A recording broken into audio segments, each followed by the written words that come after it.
rules. We ask that you please silence your cell phones. Don't bother to send any text of suggestions or answers or quips to the candidates as they are up front. We've asked them all not to rely upon electronic devices while they are involved in the forum. They can bring all the paper notes and memory they can carry in with them, but we've asked them not to utilize electronic devices during the event. Questions will be timed. Moderator will keep them to strictly to the time allotted, and we would ask that you withhold your approval or disapproval of a given answer until the end of the entire question and answer session. First tonight we will have question and answers for the council candidates for the Southwest District race, Mr. Hodge and Mr. Williams, and also some questions which we will ask Councilman Shelley to join in with. Councilman Shelley was re-elected without opposition, but does appear on the vice mayor ballot, and as his name will appear on the ballot in a couple of weeks.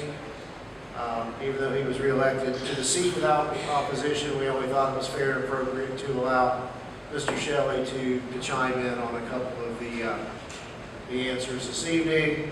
At the conclusion of the council presentation, we'll move the chairs around and switch the nameplates and invite the mayoral candidates to come up. And again, we appreciate all of you being here tonight. Thank you for taking part. The one thing that I would ask each of you to take away from here tonight is, well, to pay close attention to the questions.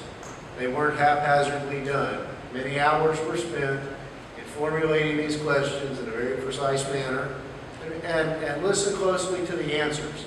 And don't forget what you heard when you walk out the front door tonight. Please share it with your friends and neighbors and encourage them to get out and vote whichever side of the campaign fence you fall upon.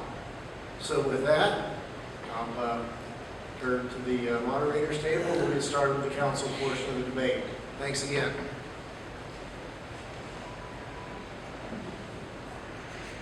Hey, gentlemen, our first question will be 2.5 minutes, and it'll be Mr. Williams followed by Mr. Hodge. Gentlemen, elections should ultimately be about the voters choosing the candidate thought to be the most qualified. Tell us why you are the more qualified candidate to hold the Southwest District Council seat for the next 4 years. Please include your accomplishments while on council and share the issues you would focus on with specific thoughts as to how your goals can be accomplished.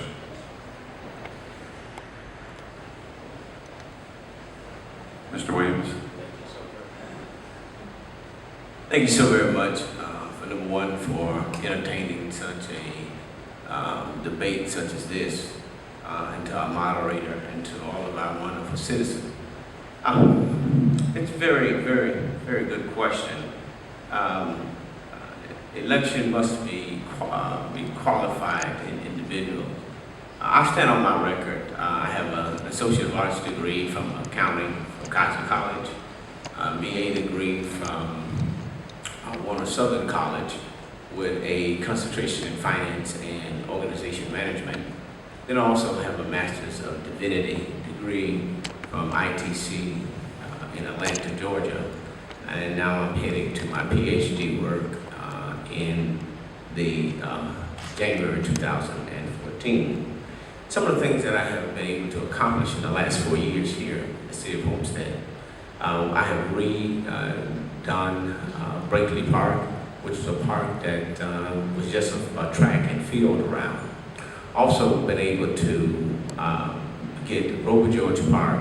The park used to cost per child, perhaps maybe $2 to $3 for each child to be able to get in. But I'm standing here tonight to say that that pool is free for all residents of Homestead. I did that because we needed more quality of life issues in our residency.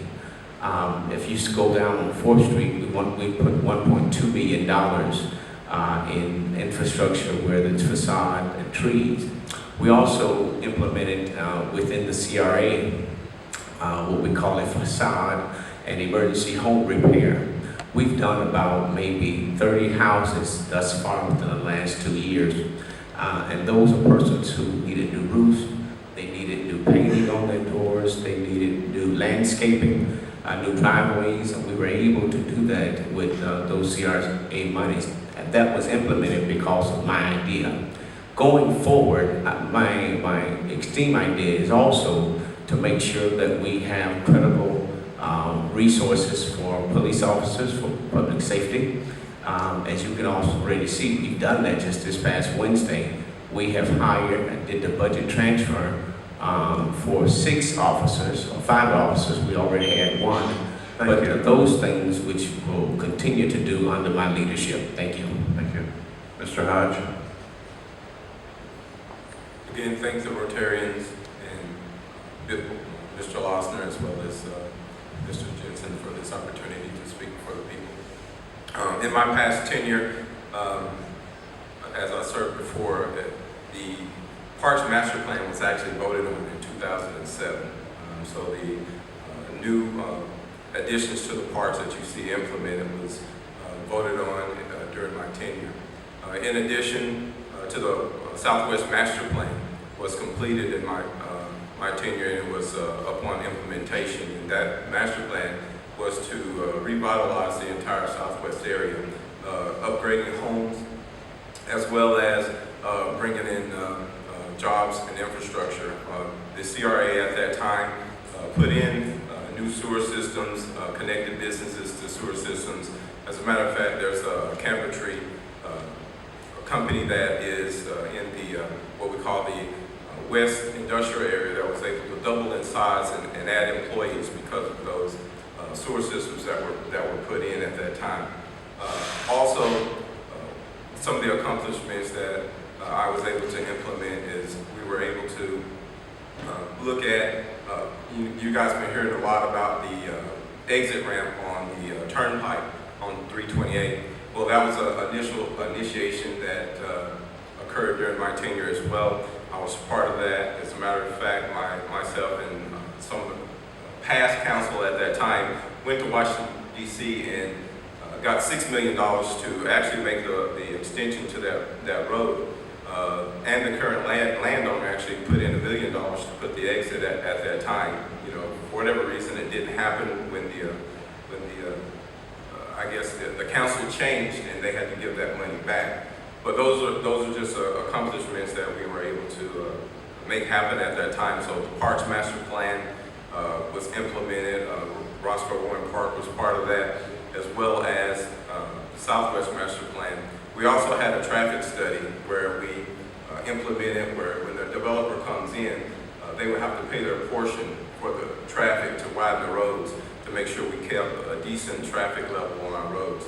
So those are the type of things that I implemented or was part of in the past. Thank you.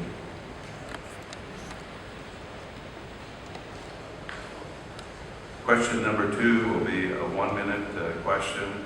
We'll begin with Mr. Shelley, followed by Mr. Hodge and Mr. Williams.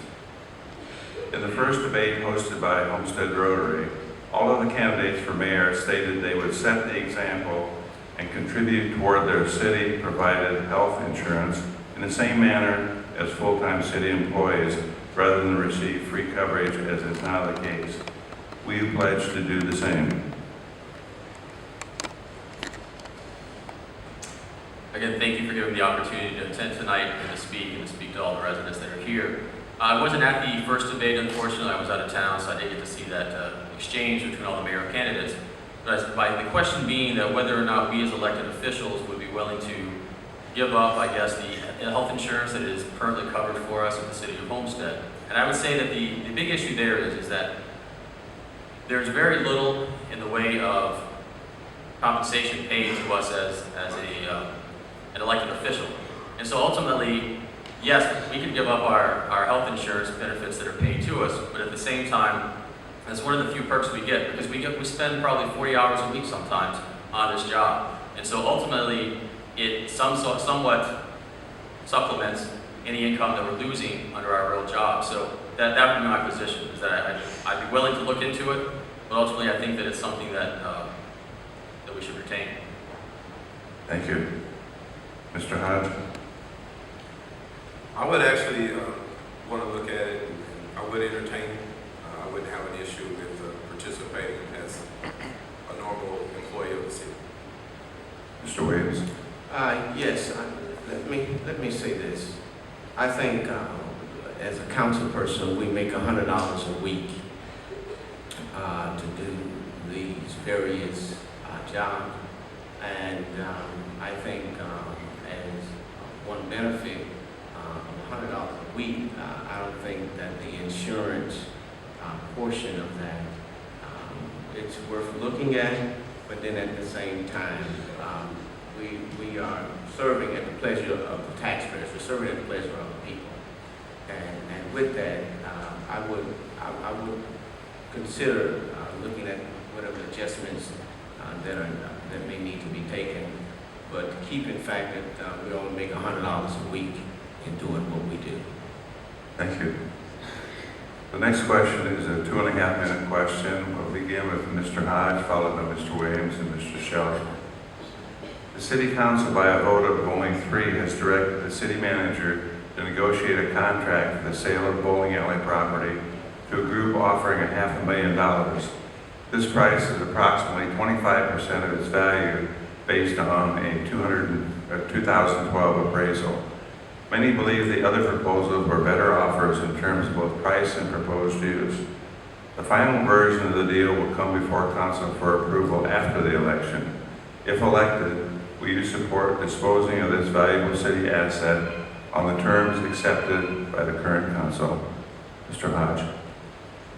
Well, it's always been the standard not to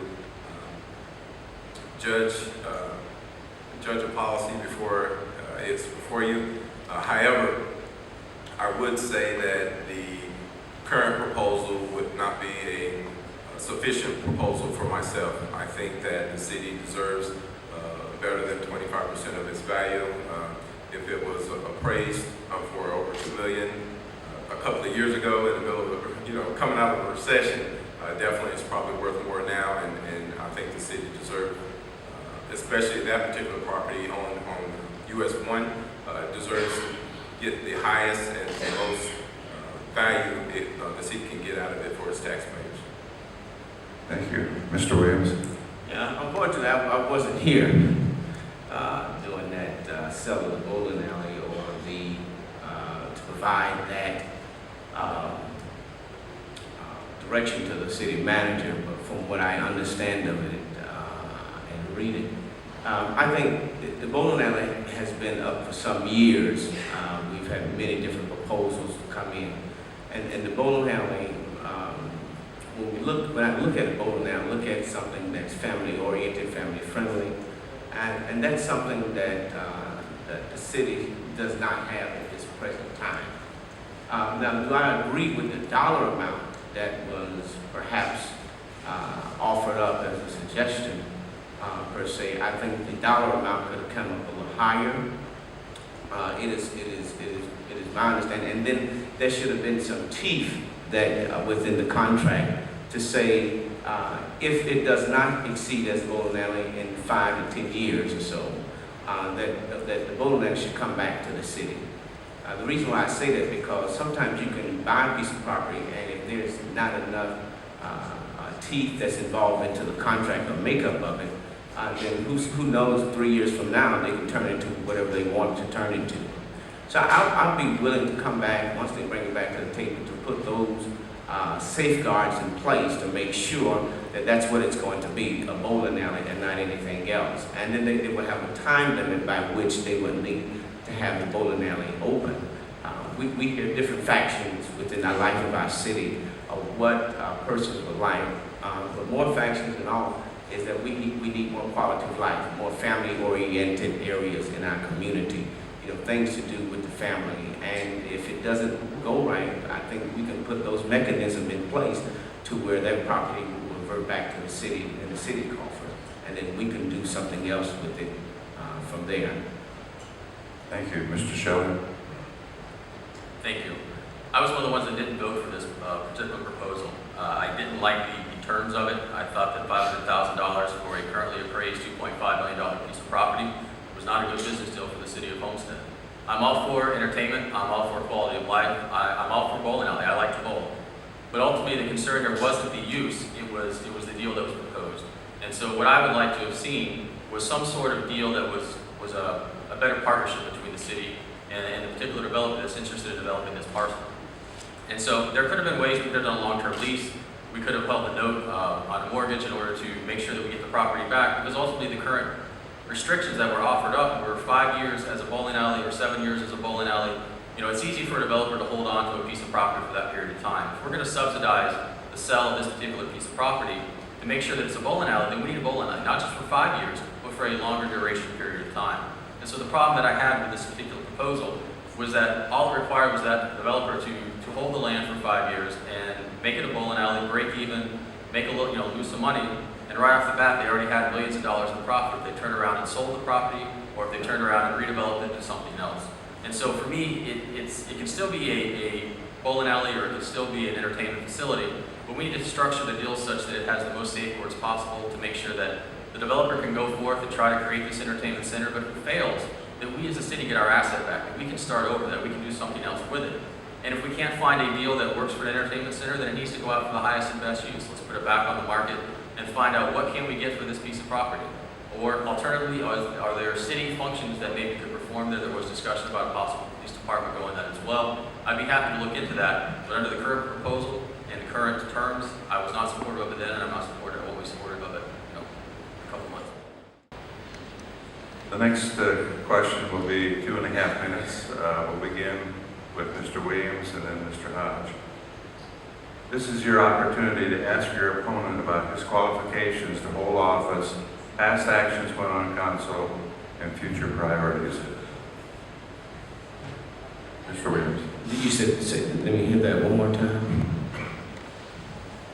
This is your opportunity to ask your opponent about his qualifications to hold office, past actions while on council, and future priorities. All right. Thank you so much. Mr. Hodge, let me ask you a question as it relates to your past time on council. In my understanding and records of your attendance, I guess the last year that you were in office, out of 60 meetings, per se, you missed more than half of those meetings.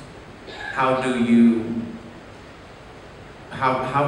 give justification of that, and then be able to run for office again, and we won't have that same system that you had in place before, where you will up and leave the people of Homestead without a representation? Well, it sounds like Mr. Hodge. sounds like the pot's called the kettle black. However, your numbers are incorrect. As a matter of fact, in the ending of my term of 2007, within the last, I would say the last 90 days, 128 days is when I started missing meetings. And the purpose of that is my mother-in-law was diagnosed with cancer at the time. My wife had moved to Alabama already to be closer to her family, and I was in the process of operating my business here at Homestead, serving council, and going to visit my family. It came to a point where I decided to make a decision not to run again and to move and be with my family at that time, to stay with my wife in Alabama and be with her. And that's why I missed a lot of meetings in the last couple of months of my term. I wanted to fulfill my term. I didn't want to just drop out.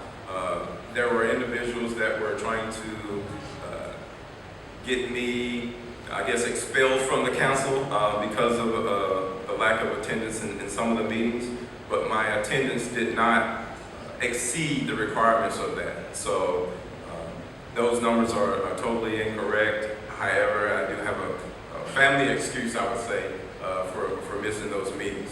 My family did come first. in that scenario. Would you like to ask Mr. Williams the same question? Well, yeah, let's do that. I have a better question, but we could go without. Well, you mean you two have It's your had choice. questions to talk about already? No, he needs to also have the opportunity to ask you a question, Oh, okay. not the same question. Oh, okay. Well, Mr. Williams, you know, looking at, you know, talking about attendance and being effective on the council, I guess my question to you would be, what personal initiative did you bring to the city of Homestead to help better the city of Homestead? Oh, that's good. What you said? What personal initiative? Yes. My personal initiative that I brought to Homestead was to see my community to be revived, to see economic status grow, to see persons flourish, to see houses that were dilapidated and that need to be torn down, to see those residents that did not have travel to be able to put a trolley system within the southwest area to get them from point A to point B, to get them to do shopping. My values and my consistency here on council to always bring the best to the southwest, to make sure that we bring those jobs, to make sure we bring those companies. And not only that, but then we were able to give them initiatives. We were able to give them grants, facade grants, for them to build up their outside of their building. My initiatives here at Homestead have been nothing but the best, because that's how I serve. I serve in the spirit of excellence, and any residents in the Southwest is going to get the best from me. And I say that not braggingly, but I say that because I fight every time I come up here on council. Every time I sit up here on this dais, I fight for all the Homestead residents. I fight for every community. And then when it's said and done, I can close my eyes at night and say that I have done the best that I could do. I've made sure that taxes was not raised during the time that I was here. I can make sure to tell you that fees were not increased during the time of my 4 years that I've been in council. And so with that, I'm going to go back on the dais with the help and support of those persons who elected me the first time and those who have come aboard, because things are not done quite as yet. But I can tell you this, the best is yet to come. Thank you, Mr. Hodge. A quick response.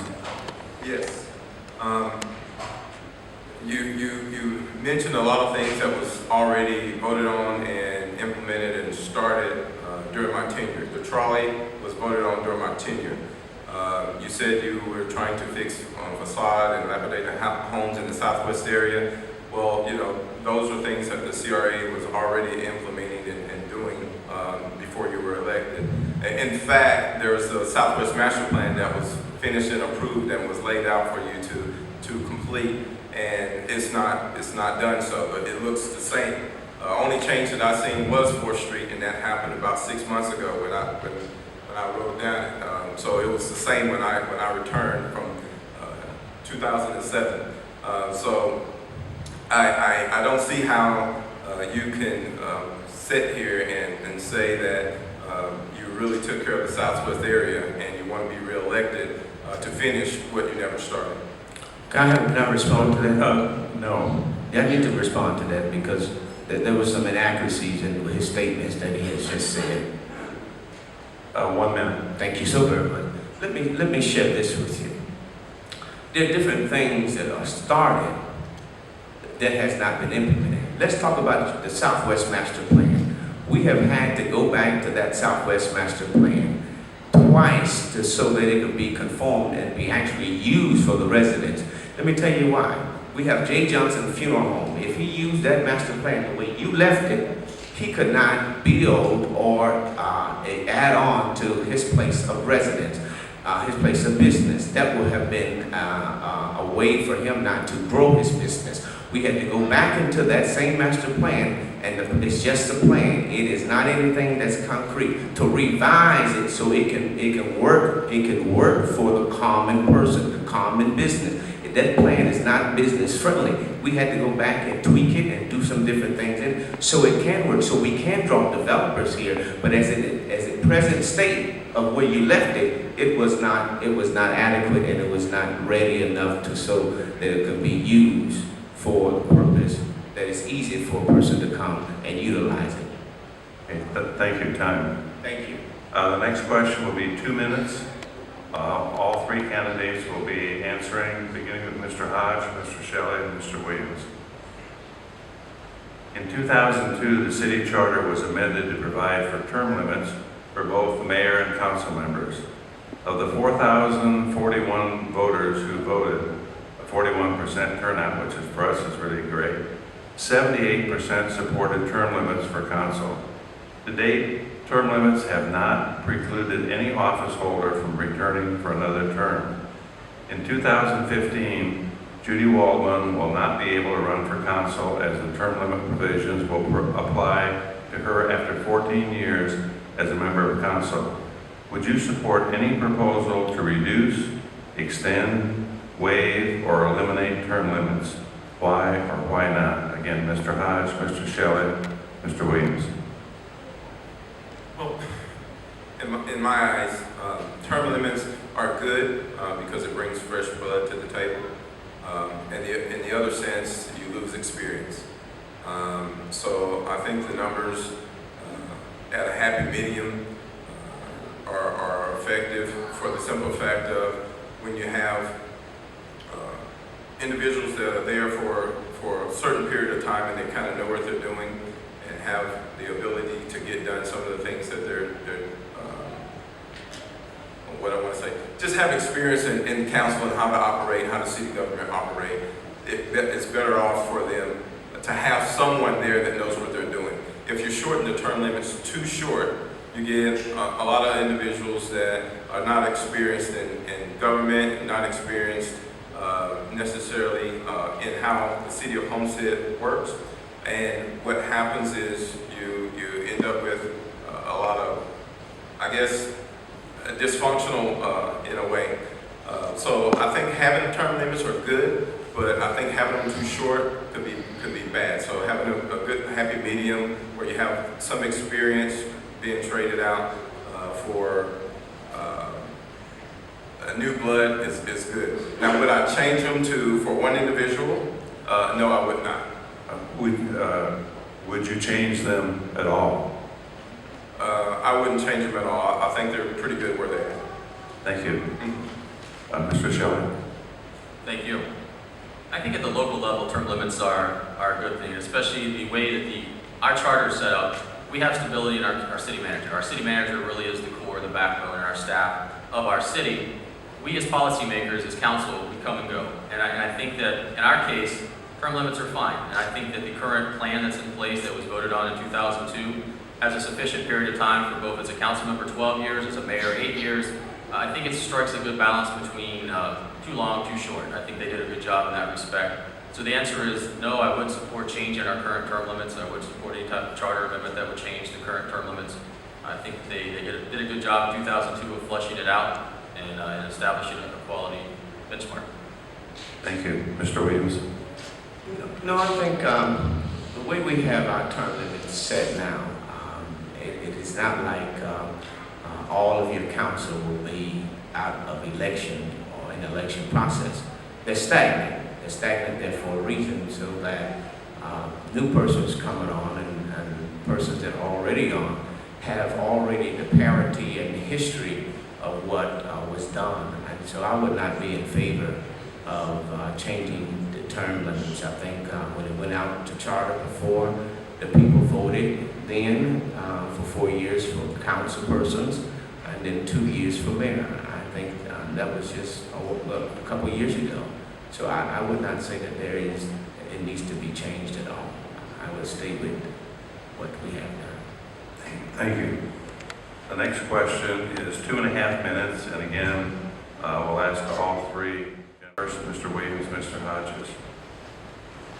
Would you support an independent study to determine whether the best and most economically feasible course of action would be to upgrade the electric generation system or sell the right to provide electric service to our current customers to a public or private provider of electricity in order to reduce electric rates. Mr. Shelley. I mean, ultimately, if anyone's watched any of my council meetings, you know I'm a facts and figures type of person. You know, I like to get studies. I like to get things handed to me so that I can do the analysis and determine what's in fact the best thing for the city of Homestead. So would I be opposed to a study being performed? No, I'm never opposed to facts. I'm never opposed to additional information. You know, ultimately, the decision to be made, I would look at what that study came back, you know, if it was independent and what it said. But I strongly support our power plant. I strongly support being, you know, one of the things that we in the city of Homestead have is that we are fairly self-sufficient. Other than fire, we can take care of ourselves. It was the charter, the founders founded it that way. And so I think that I 100% support the current power plant. I think we need to upgrade it. I think we need to make it more efficient, because I think if you do so, you'll be able to then sell the power at the same rate, make a higher profit, and still reduce our residents' utility bills. And I think that's the ultimate goal here. But I would support more so doing it in the upgrades and the efficiency than I would, say, selling the power. But at the same time, I always support getting additional facts. Thank you. Mr. Williams. Yes, I think our power plant has one of the ways that connects Homestead to who Homestead is. And what I mean by that is this, is that we have so many unique opportunities here in Homestead that no other municipalities has. And the power plant, we can all agree, those of you all on Homestead Energy, that the bills can be reduced just a little bit. And I think the way to do that is to have some type of a study done to see how efficient that we can continue to be with our power plant. I'm not a proponent of selling a power plant, because I think it's one of our staples that are in the community, but I think we can, in the new technology, come in and be able to reduce, look at it, to be able to refine the plant to where it is sustainable, and also that is able to put out more power and not charge as more to the residents or the consumers. And so I will be, for whatever challenge, to find a way to make sure that we can do that through whatever studies that need to be. Thank you. Mr. Hodge. Bob, the answer is yes. We, as a matter of fact, in my past tenure, I was a utility chair, and that was a project that I was taking on before I left. We were looking at the city's power association, partnering with them, bringing in a new turbine that would produce higher megawatts, being able to put that back on the grid and sell it and partner in the profit so we could reduce the utilities. We also look at, there's 10 megawatts that the city was required to purchase to have in reserves at all times, and we purchased that from FP&L. We were also looking at renewable energy sources to be able to supply that reserve. We had a study done at that time on wind. The answer was no, and we were looking at some other options on the table for renewable energy to cover those 10 megawatts of reserves. So that's why the answer would be undoubtedly yes, for the simple fact that I think the city is in a unique place. It's one of the few cities in the state of Florida that has the ability not only to sell and buy power, but it has the ability to sell power. So if we invest in our plant, not only have enough megawatts to supply for our city, but we can actually help our citizens with the rates by putting more power back out on the grid.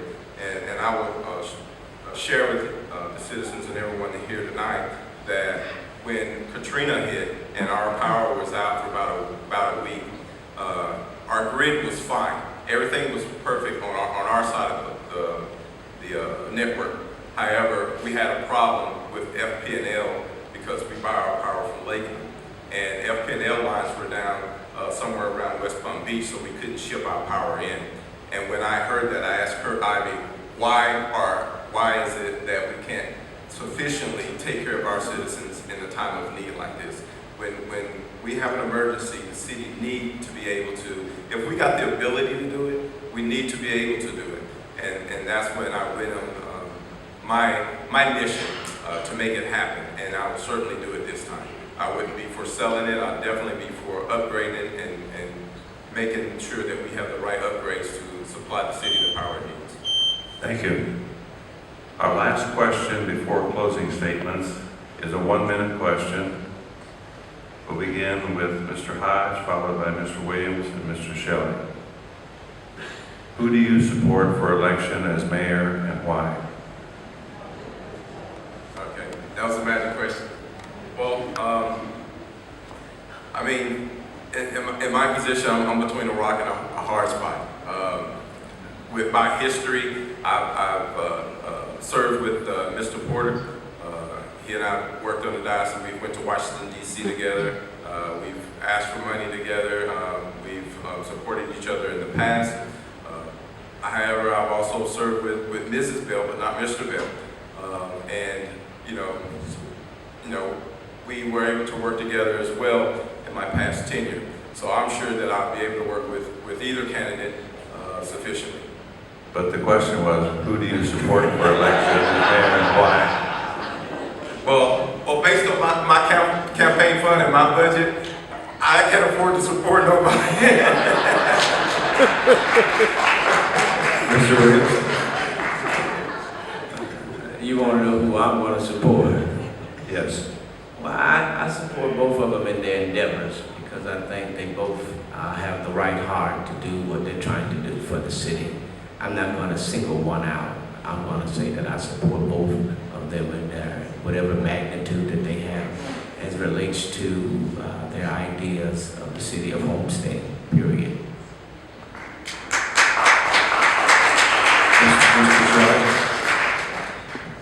I will join my fellow colleagues up here in completely deflecting the question. But ultimately, ultimately the voters decide. The voters decide who they think they want to be the mayor of their city. And in our charter, again, the mayor is just one more vote.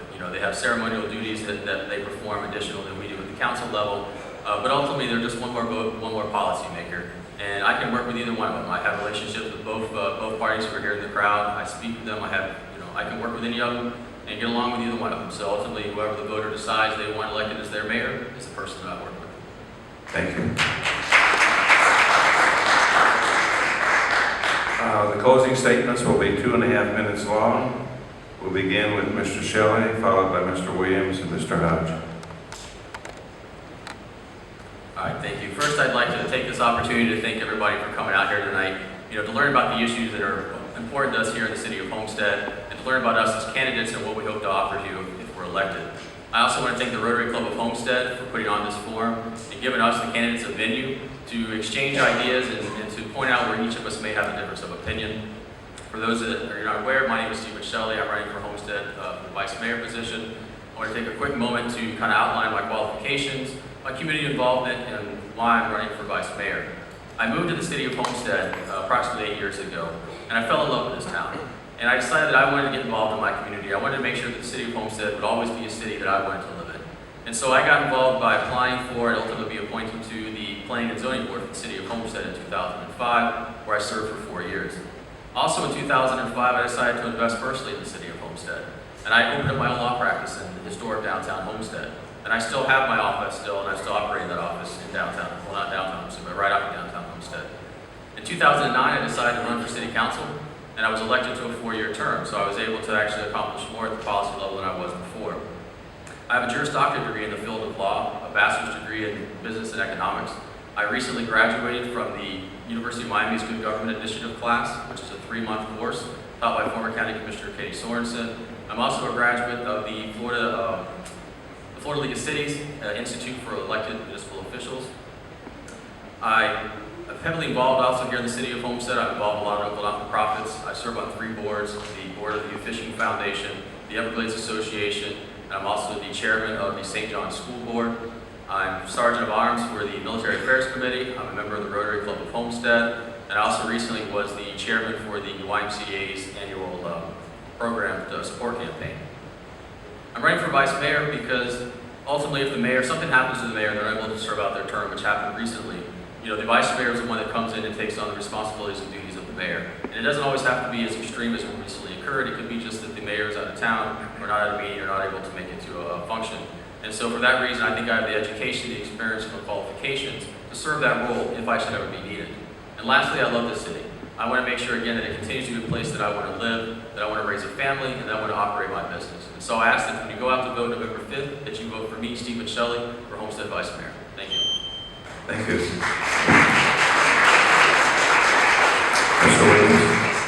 Thank you. Let me thank the Rotary as well, and thank all of our citizens who come out. I think it was robbery to come out tonight to listen to all three candidates. But let me say this, Homestead is my home. Homestead is a place where my son was born, where he attended school, and there is no better place than Homestead to raise a family. I came to Homestead in 2006. My mission here at first was to pastor a church, and after pastoring the church for quite some time, I became very engaged in the community, and I wanted to see a change in the community. And instead of complaining about a change, I decided to run for office to see if I can be that change. And ever since then, I've enjoyed serving at the pleasure of the people here in Homestead and the confidence that they had in me. The confidence that they've had in me has allowed me to be able to do some extraordinary things within my local district. What you all have afforded me to do is to build a new Blakely Park, to renovate 4th Street, to help bring in businesses and to be able to subsidize their businesses with grant programs through grant facades, to be able to build one community, one road at a time, to be able to bring in the necessary places to make sure that our areas are free of crime, to be able to do some things that would not have gotten done if you all hadn't entrusted that to me up here. And so tonight in my closing, I want to thank you for, and humbleness in me that says thank you for your opportunity for allowing me to serve the last 4 years. Now that you've gotten to know me, I humbly ask that you support me again, that you support number 38 on your ballot for this November. Every day that I've come to City Hall, I show up for work because I know that there are very important things that need to be done. And when I leave here, the work will be complete. Thank you so very much. Thank you. Mr. Hodge. Well, we're both preachers, but if you have short time, which church to come to. I was born here. Homestead is my hometown. And, there's no doubt about it. My family has roots here since the late 30s, early 40s. My great-grandfather built a home here, built a church here. And I'm not, I'm just a chip off the old block. Homestead is home for me. Although I did grow up in Alabama, but we decided, once my grandparents passed away, once my mother-in-law passed away, we made a decision on where we're going to spend the rest of our years. Homestead is the place, and that's why we moved back, and that's why we want to be here. That's why we want to make Homestead a better place. So this is not a position to me, it's a passion. It's about the community. It's about having a nice community, a great community. It's about not only having just facade, but having relationship with the people. It's about having people having relationships with one another. And this is what this is all about. This is local politics. This is where we take care of each other. This is where we hold each other's hand. And that's all I want to do, is take care of you as you have taken care of me in the past. So I'm asking tonight for your vote. I'm asking for your support so I can continue to serve you as I've done in the past. Thank you. Thank you, Mr. Hodge. And thank you, gentlemen. It will take just a couple minutes to change nameplates and get back with the mayoral candidates.